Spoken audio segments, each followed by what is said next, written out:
সবচেয়ে বেদনাদায়ক বিষয় পিতার কাঁধে সন্তানের লাশ। শহীদুল ইসলাম বাবুল। ফরিদপুর প্রতিনিধি জহিরুল ইসলামের তথ্যচিত্রে বিস্তারিত। জুলাই আগস্টে নিহতদের স্মরণ করে কেন্দ্রীয় কৃষক দলের সাধারণ সম্পাদক শহীদুল ইসলাম খান বাবুল বলেছেন, সবচেয়ে বেদনাদায়ক বিষয় হচ্ছে পিতার কাঁধে সন্তানের লাশ। এটা যে কত বেদনা দেয় তা ভুক্তভোগী ছাড়া অন্য কেউ বলতে পারবেন না। শুক্রবার বিকালে ফরিদপুরের ভাঙ্গায় তুজারপুর ইউনিয়ন বিএনপির উদ্যোগে আয়োজিত এক জনসভায় প্রধান অতিথির বক্তব্যে এ মন্তব্য করেন তিনি।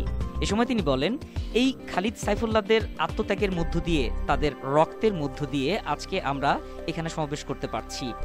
আমরা তাদের বিদেহী আত্মার মাগফিরাত কামনা করছি।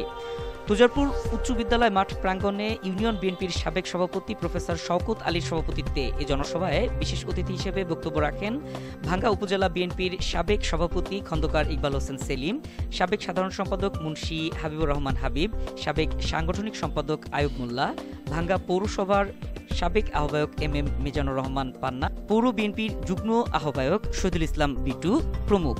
এ জনসভায় তুজারপুর ইউনিয়ন বিএনপির সাবেক সাধারণ সম্পাদক আব্দুল আওয়াল মিয়ার সঞ্চালনায় ভাঙ্গা, সদরপুর ও চরভদ্রসনের উপজেলা, পৌর ও ইউনিয়ন বিএনপি ও সহযোগী সংগঠনের নেতাকর্মীরা উপস্থিত ছিলেন।